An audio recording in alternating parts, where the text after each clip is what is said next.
Hey guys, it's me again. I'm back in all my full glory. I'm gonna try to do something with my face here. I'll be honest, I had some wine last night. My eyes are all feeling a little. I took a Tylenol and some water, but I'm here. I'm gonna do it. I'm gonna get through it. I took some CBD to relax me, and I'm feeling good. Now I'm ready to get this going. So I'm gonna do a little bit of a get ready with me. I think I talked about it the other day, or actually yesterday, last night, in my painting video. I think that these are super cool and awesome, and it's just, I'm here, I'm doing it. I would like for you to join me and do it too. So I'm going to talk you through what I've already done. I've already taken a shower. I'm not gonna go into what I do in the shower. That's my time. You don't get to know that. I might share it a little bit, we'll see. I want to talk to you guys because there was a point in my life when I was having some problems with like odors because of some medical stuff I was going through, and some stuff that my body had to process, and it was coming out stinky, kind of under my armpit. So I found this stuff called Lumi, and I'm sure you guys have seen all the commercials for it, and I just think it's life-changing, and I just want to tell everybody about it. I bought it for my sister, I got my boyfriend trying it. It is pH balancing, so it really does help, I believe, with getting rid of any bacteria, just period, end of story. So if you haven't looked into it, look into it. I've been doing the body cream. I use the soap. I find the soap is the best for me. I wash with the soap everywhere, and then I have this deodorant cream, I guess it's called, and you rub that on your armpits and under your boobs and into wherever you want, up the booty, whatever feels good, whatever feels right to you and your body. And it's just been life-changing. I mean, I can go 3 days sometimes, not that I try to, but if I have to go a couple days without a shower for whatever reason, I don't really smell. And it's not been like that. Most of my life, I don't put deodorant on, I smell the next day. And I think that's, true for everybody. We all have bodies. Sometimes they smell. But with this stuff, it's been like, great. Not a promotion at all. Obviously, nobody's paying me to say this. So the other thing I'm going to do is get my hair. I'm trying not to bleach it. We have a situation brewing up here. I'm trying not to. I don't know why I keep doing this. I noticed that in my other video. Okay, I'm going to fix that. Don't do that. So I do. There's something going on up there. I got to figure out what I'm going to do about that. I've had a really hard time finding a hairdresser. It's been kind of a road for me to find a hairdresser. They all want to charge me $400 every time I go to the hairdresser, and I am a beauty school dropout, so I know just enough to screw up my hair, and I will do it myself, thank you. Somehow that makes sense to me. So I'm trying not to blow dry it, trying not to do anything. I'm not going anywhere. I'm going to my boyfriend's house. We're just going to hang out and watch movies, so I don't need to do all that. But one thing I have been doing is trying to find a good conditioner. I feel like ever since I moved into the place that I'm at now, there's well water here, and I've just had a lot of problems with, like, I guess, inflammation responses. I've had more breakouts, redness. I feel like I try conditioners in particular, and I'm having just itchy, dry skin, just like crazy. That used to happen to me when I used Caress, especially they used to have that glitter one, a long time ago. And that just, my skin just felt so dry and itchy I couldn't take it. So for the longest time I used Ivory, and that was the only thing I found that didn't cause me other issues. And now I'm on Lumi. So Lumi's definitely helped, but I feel like ever since I've been in this environment, I don't know if it's the water, the air, the products that I'm using now, I'm having a lot of allergic reactions to things. So I'm trying to be very careful and cautious, not introduce too many things at one time. That way, if I do have a reaction, I know what it is. I've got 2 conditioners and a lotion now that I've had full-on reactions to. So I thought what I'm going to do is write down all the ingredients and then see what the similar ones are. Maybe I can hone in on. Maybe I'm developing some. I'm older now, so my skin may be getting more sensitive. I've always had sensitive skin. I have only been able to use like Clinique and Ivory, just anything that didn't have chemicals, fragrances, anything like that. So I know I'm going on and on. 5 minutes of me just chatting here. Well, what else are you tuning in for, right? So this stuff I keep looking at is the Grow Strong by Marc Anthony. Again, not sponsored one bit, but I love this stuff. And I find that when I get a conditioner, which right now I think I'm back on the Sebastian, I like that one a lot. Doesn't seem to give me too many problems. I tried to do a bleach situation here and it just turned out gray and white. Yeah, we're gonna have to. And typically what I find is when I do this to my hair, I had to go in and add a lot of dark because it was looking pretty orange and pretty faded all over. So what I have to do when that happens is go in with a darker color, and it does kind of help get out a lot of that orange tone, because I go in like an ash. And if you know anything about color hair, you use the color wheel, so that wheel of rainbow colors, and you can change the color or the tone of your hair by applying colors. So if your hair is too red, you add green, and green will help to cancel out the red. Also Christmas color. If you have too much orange, like there's some brass happening in here, not as much. I actually did a different bleach this time, and I was very surprised I didn't have as much brass, more yellow. Like an orangey brass, you add blue. Wasn't orange and blue a football teams have a lot. Think about football teams. Holiday colors. All of those are primary colors, or colors that are across the wheel. They're complementary in the fact that they cancel each other out. And then if you have yellow in your hair, like I had a whole lot of yellow, you use purple. I use a purple shampoo. I leave it in as like a, sometimes I'll leave it in for a couple hours, but I have turned my hair actually purple. I have a little blue in my ends right now from the brass off. So yeah, it's just, you learn these things when you go to cosmetology school, but like I said, I dropped out.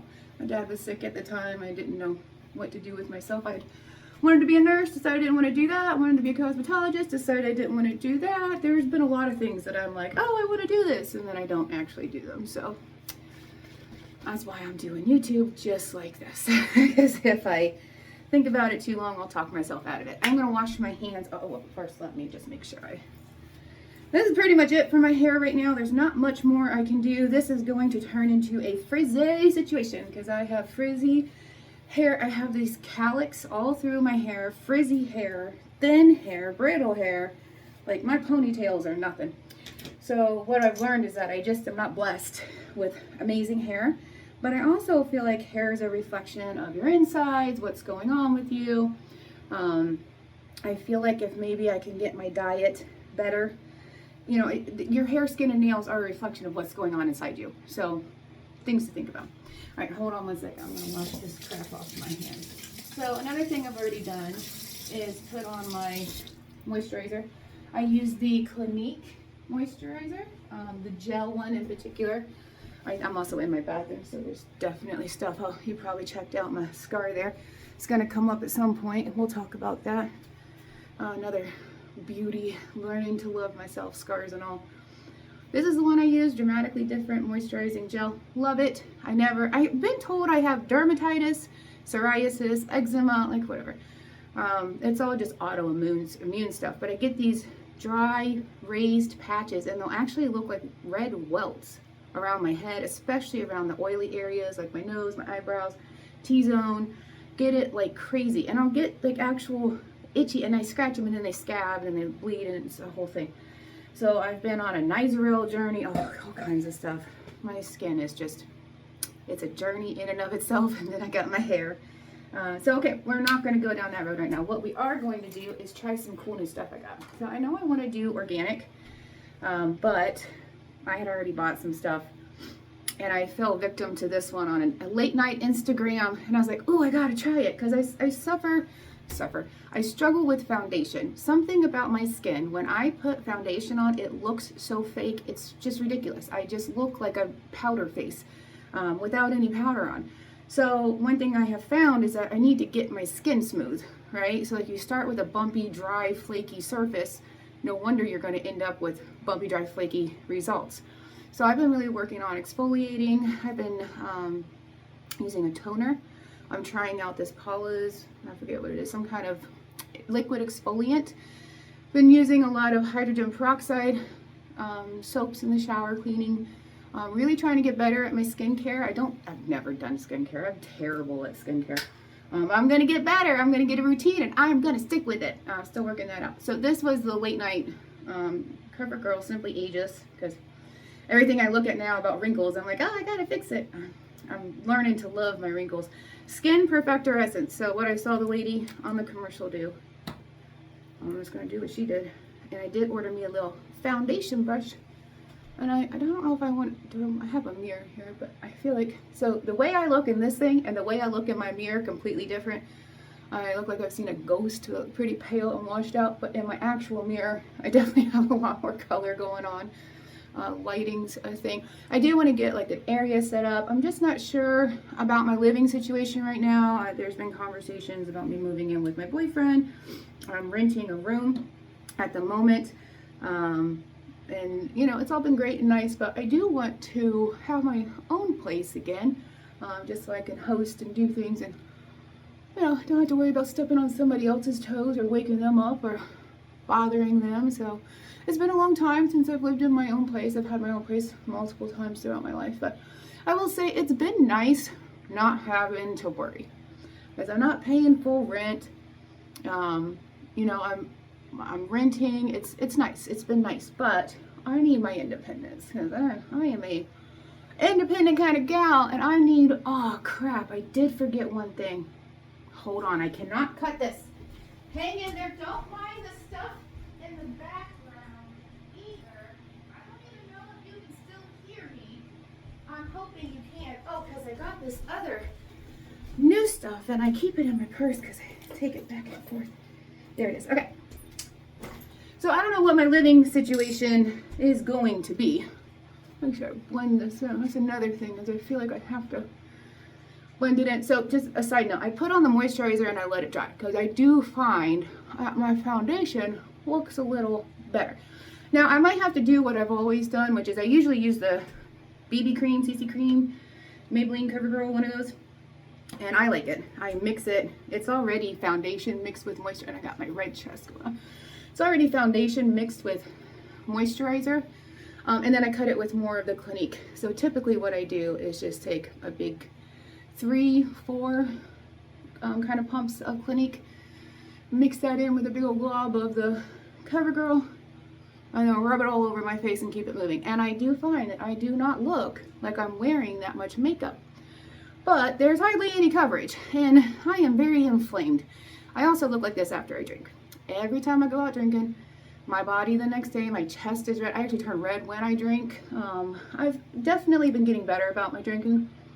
I don't know that I would have called myself an alcoholic in the past, but I would say definitely borderline. Definitely used it as a crutch along with some 420 things.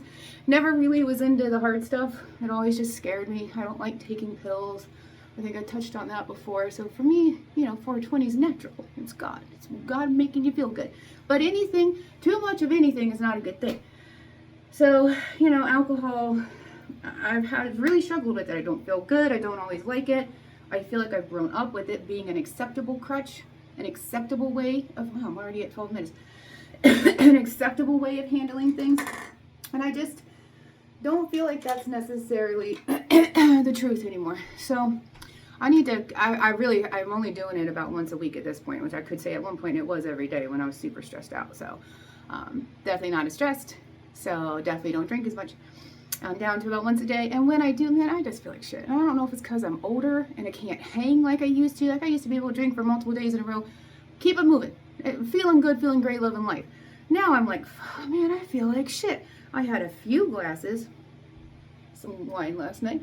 We're not going to say the specific number, but there were a multiple number of wine. And I just got way drunker, not like sloppy. It was me and my sister sitting on the couch. So we both got a little, what is it? My boyfriend calls it litty titties. We got a little litty titties last night. And I feel like shit today. Moral of the story, I think I'm getting too old to hang, and I've been watering down my wine. I'm not the biggest wine fan anymore. I think I overdrank the wine. My body's like, nope, don't like it.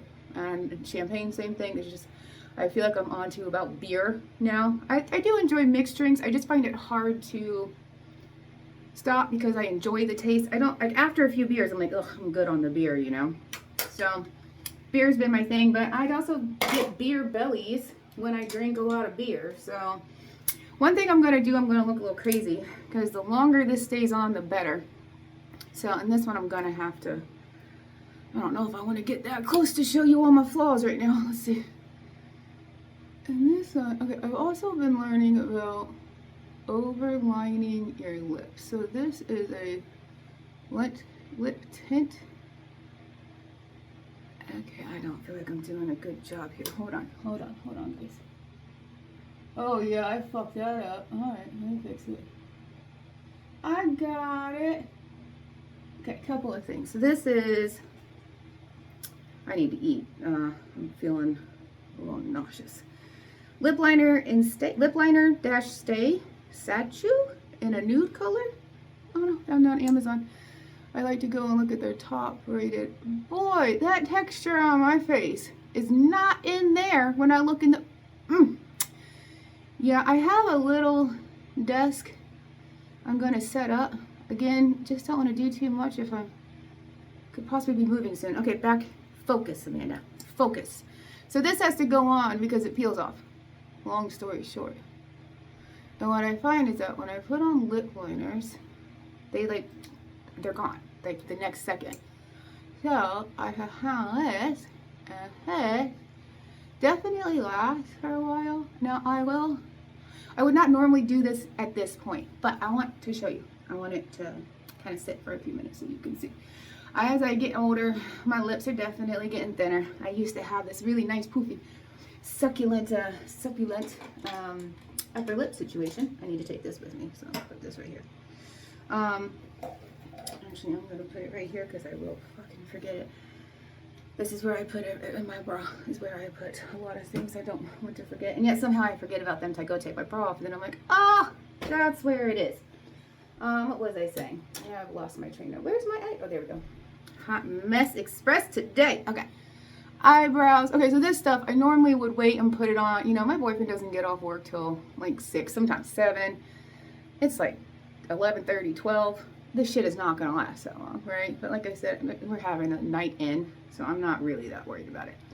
I think it's cool to show you guys. So another thing is, as I've gotten older and after years of smoking, former smoker, don't smoke those cigarettes anymore. Don't want nothing to do with them. Spend a lot of time smoking cigarettes, and I can definitely see the cigarette line. So what I do is when I put on my lip liner, I tighten it so that it gets in between those lines so that there's not these crazy cracks. When it's kind of weird to do it and then see the lag. It's throwing me off a little bit. I also have no eyebrows, you can see here. When I dyed my hair, I did dye my eyebrows, but I have definitely over dyed them. I just feel like it's better for me to be safe than sorry, because I have just really screwed things up before at this point in my life. It's like, you gotta live, you gotta learn. Also, this stuff, if you connect it like in the corner, like I know that looks kind of messy. Like I said, I don't care. I'm driving. Nobody's gonna see me that I'm worried about. It will stick. Like it'll stick. Your lips will stick. So I try not to go all the way to the corners. And I did see something because I've been watching makeup tutorials. Because I used to be really into makeup, and then for a while I was like, I don't want anything to do with makeup. I want to be myself. And now I'm like, yeah, I'm starting to look pale. I'm starting, like I feel like I could use a little just to make me feel good. Not because I care what anybody else thinks, but because I want to feel good. And I do feel better when I have on a little bit of makeup. So, I mean, this is pretty much it. I don't really do much more than this on a daily basis. I got some mascara coming in here.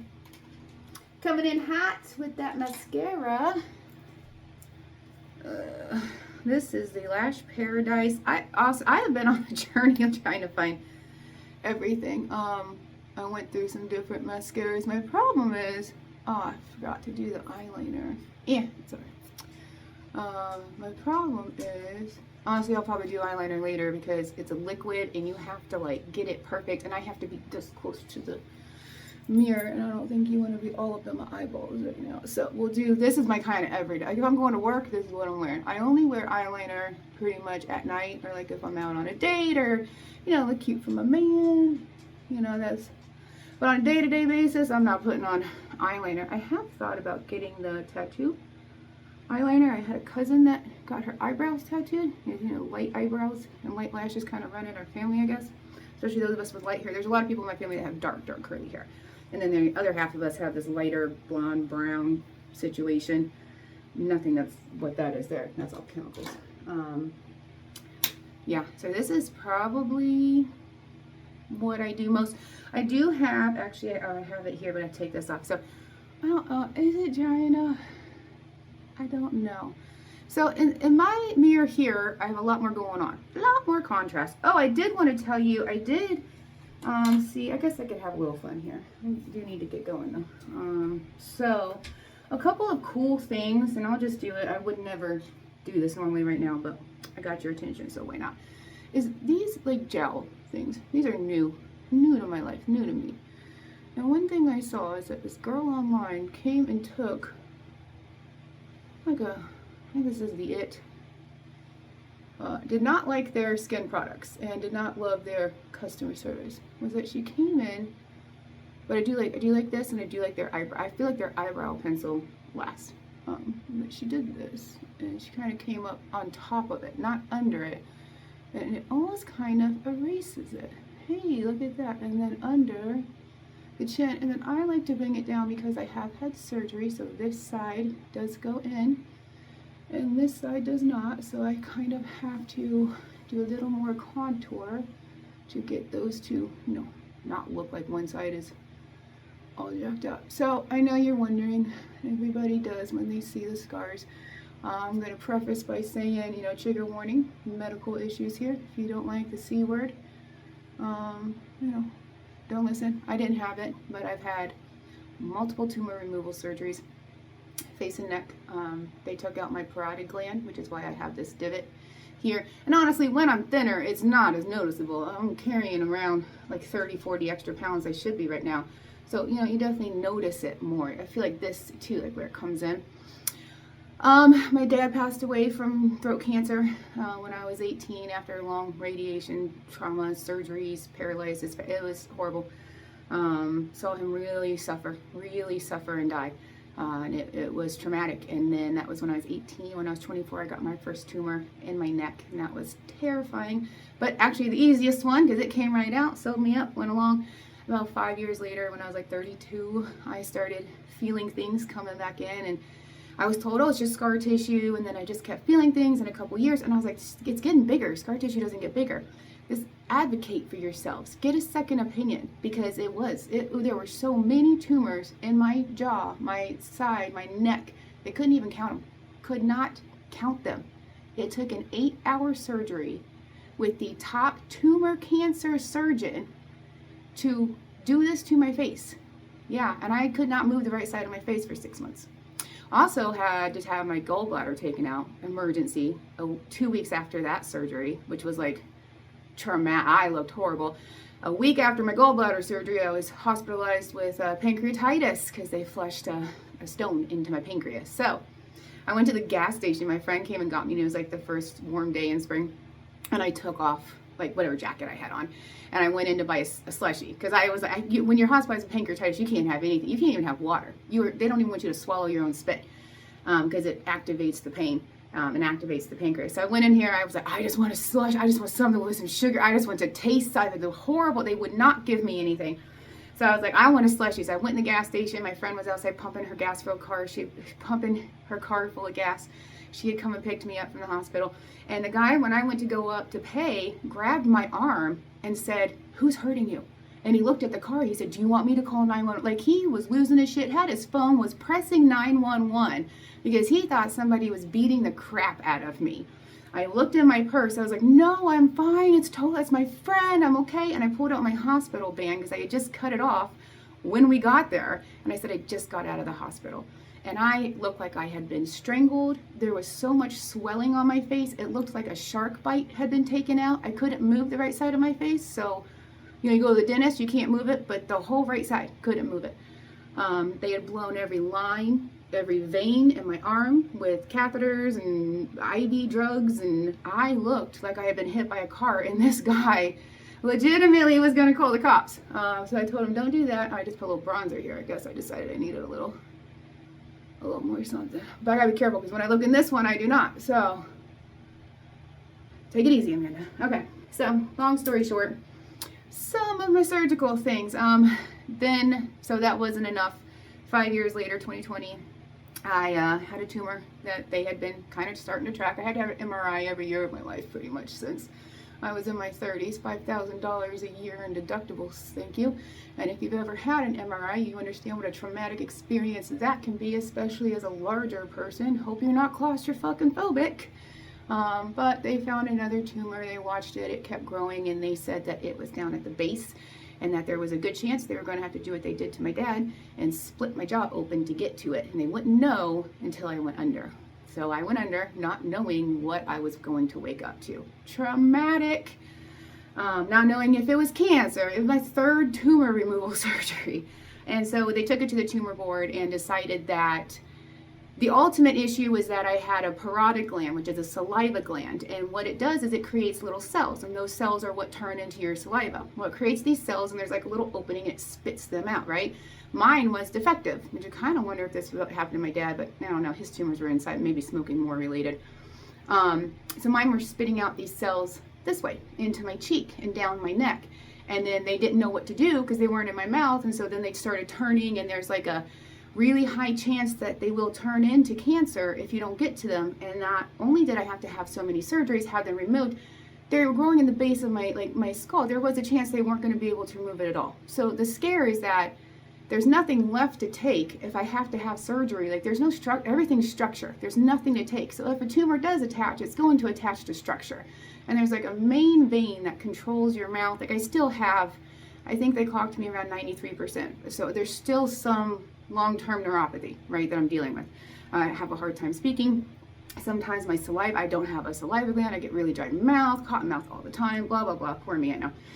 But it was traumatic. It was very traumatic, the whole thing. So the tumor board decided that I needed to go through a full course of radiation. So to kill any little cell that could be in there, and that the risk of getting cancer from radiation was less than the risk of what they would have to do if I got another tumor and had to have another surgery. It was pretty much, we're scared we're going to have to permanently disfigure your face if you get another tumor. So let's fill you full of radiation. So I went through that. So in 2020 in June, around my birthday, I'm not going to tell you exactly when my birthday is, but around my birthday in June, I went into the hospital and had my third tumor removal surgery. They did not have to crack it. They were able to get to it, but boy, did they go in through scar tissue. That's why I have to have massages. They're not covered by insurance, but I am just in pain every day. And just think about having your face cut apart 3 different times. It's not, I have pain all the time. I'm in pain every day. And I grind my teeth and it's just terrible. But it is what it is. I'm alive and I can move my face. So, whoop-de-fucking-do, I'll get over the pain. I do holistic things to try to keep it under control. And I'm just thankful every day that I did not have cancer. But I did go through 6 weeks of radiation after, now I'm hitting some highlight. They go through 6 weeks of radiation, 2 weeks after I had that third surgery and hopefully final one. And that was traumatic in and of itself. I lost a whole bunch of hair back here. I had 2nd-degree burns. My scar popped open during radiation. They put you, well, the kind I had, they put me on a board, and then they take me in this big room. It's like a bank vault because they don't want the radiation to come through. And they make a mask of your face of this plastic netting, and it suctions your face, and you cannot move. And they put you in this machine that makes all these crazy noises. I mean, it's terrifying. The radiation itself, I didn't even feel it. It was the process going through it, going to the cancer hospital. I was the youngest person there. Everybody there was in their 70s and 80s, and the whole thing was just traumatic. I mean, I feel like I had cancer and went through it, but I never actually did. But there's still a really good chance, but because of the radiation, I'm probably going to get it at some point in my life. Not to mention the smoking, the alcohol, the poor diet. I mean, it is what it is, right? Lucky I'm alive, happy to be alive, happy I'm still on this earth. But it left me with a lot of scars, physically, emotionally, something I've really struggled with. So that is also part of the journey of all of this, is learning to love all of this. The wrinkle, I want to cry. I'm going to do one of these, and I'm not going to cry. It's been a journey, and I'm glad that I get to share what I'm finding out, and then, I'm trying to feel better about myself. So let's do these. I hope it's in long enough. We're at 30 minutes on this video. All right. Haha, look at that. Now, I think you can see it. Yeah, you can see. I notice it. It's not, the shade I got is nude, so I hope you weren't expecting I know you see this color and you think that might be it. It's not. Now, I have left it on for like an hour before, and the thicker kind of the better, because it's easier to get it off. And the longer I leave it on, the stronger the line is, the longer it stays, obviously. So you just get flew off somewhere. But sometimes there's a little left over. I have to clean it up. But now I have a little color, just a little color, and it's gonna stay there. So that's kind of a week get ready with me. And it is what it is. So I am gonna just leave my hair like this. I like to kind of I do this thing where I twist my hair all the time, but it's actually trying to get the frizz out of it. And I find, I don't know if it's like the oils on my hand or I give it a little tension. It's a way for me to get it to do what I want without having to apply heat. Like the blow dryer is just so damaging. The flat irons, the curling irons, and I do use them, but if I'm not going to work or going on a date or going anywhere that's going to matter, I try not to. I just try to let it naturally dry, but that does mean frizz. So I will put in some frizzies, so you kind of wait till it dries a little bit so I can see. Yeah, I have conditioner, and I did condition my hair, and then I have leave-in conditioner. So sometimes I feel like if I go too heavy on the leave-in and the frizzies, it looks greasy. Like I just washed it, did it, spent an hour on it, and it looks like I need to go wash it again. So I've been kind of reserving and sometimes I use coconut oil, sometimes I use cocoa butter. Is it cocoa butter oil? And then actual coconut oil, any kind of an oil. You know, the coconut oil, I believe that there is some research about it actually helping your hair, like restore the damage in your hair. So I've been leaning more towards coconut oil, and I've actually done some coconut oil masks, which, that shit gets everywhere, but my hair did feel silky smooth afterwards. So, all right, I guess that's all I got for you today. I'm gonna go get a Bojangles biscuit, get to my boyfriend's, and probably take a nap and rub all of this off, and that is a-okay with me. So, all right, family, well, I'm glad you tuned in. I promise the scenes are gonna get better, the backgrounds, the lighting's gonna get better. Again, I don't care. I'm just getting it out here. I'm doing what feels good, and today this felt good, and I hope you do something for yourself to feel good today, whatever that is. Just do something for you. I promise you're going to feel a lot better about it. All right, guys, I will talk to you in the next one. Bye-bye.